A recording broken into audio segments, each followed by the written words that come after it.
வணக்க மக்களே, இன்னைக்கு நம்ம என்ன பார்க்க போறோம்னா சிஎஸ்கே vs ஆர்சிபி ரீமேட்ச் தேதி அறிவிப்பு.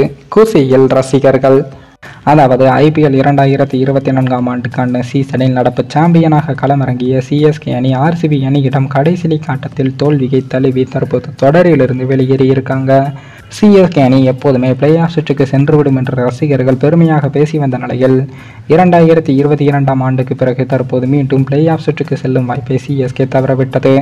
இந்த நிலையில் தான் சிஎஸ்கே அணியின் இன்றைய தோல்விக்கு காரணமே கேப்டன் ருத்ராஜ் செய்த தவறுகள் தான் என்று ரசிகர்கள் குற்றம் சாட்டியிருக்காங்க.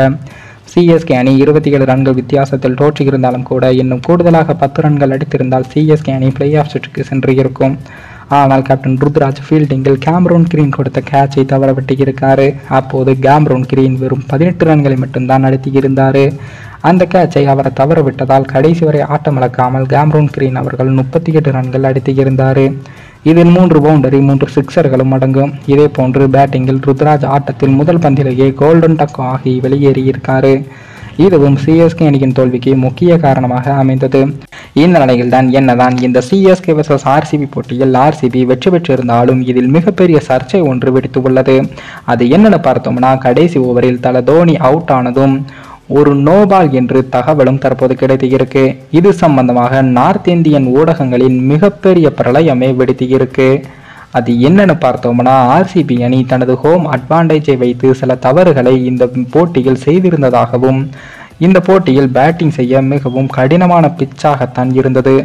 அதிலும் முதலில் பேட்டிங் செய்த ஆர்சிபி அணி என்னதான் 218 ரன்களை அடித்திருந்தாலும் முதல் இன்னிங்ஸின் போது குறுக்கே மழை வந்ததால் இரண்டாவதாக பேட்டிங் செய்யும் அணிக்கு பிச் கடினமாக மாறியிருந்தது.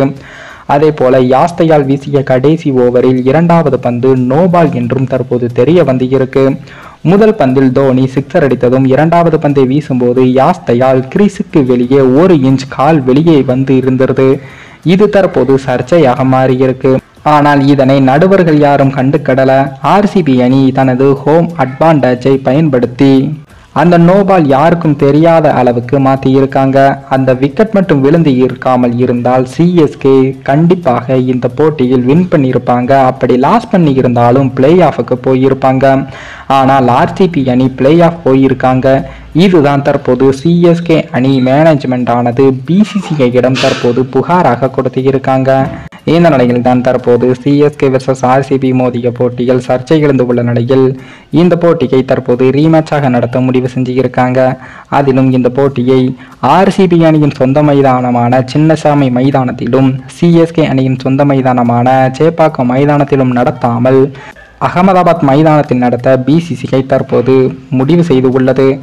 அதன்படி தற்போது இந்த போட்டியானது அகமதாபாத் மைதானத்தில் நடைபெற உள்ளது என்பதும் குறிப்பிடத்தக்கது. அதேபோல் தற்போது இந்த போட்டியில் பல குறைகள் நடந்து உள்ள நிலையில் இந்த போட்டி தற்போது ரீமேட்சாக நடக்க உள்ளது. அதாவது தற்போது தேதியும் அறிவிக்கப்பட்டு உள்ளது. இந்த போட்டியானது தற்போது நாளைக்கு தினம் நடைபெற உள்ளதாகவும், அதாவது 20ஆம் தேதி வருகின்ற திங்கட்கிழமையான நாளைய தினம் இந்த போட்டி நடைபெற உள்ளது என்று பிசிசிஐ தரப்பிலிருந்து தகவல்களும் வெளியாகி இருக்கு.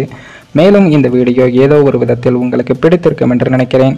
நம்ம சேனலுக்கு புதிதாக வீடியோ பார்க்கிறீர்கள் என்றால் மறக்காமல் சப்ஸ்கிரைபர் செய்துவிட்டு பாருங்கள். இன்னொரு வீடியோவில் சந்திக்கும் வரை நான் உங்கள் தமிழ்.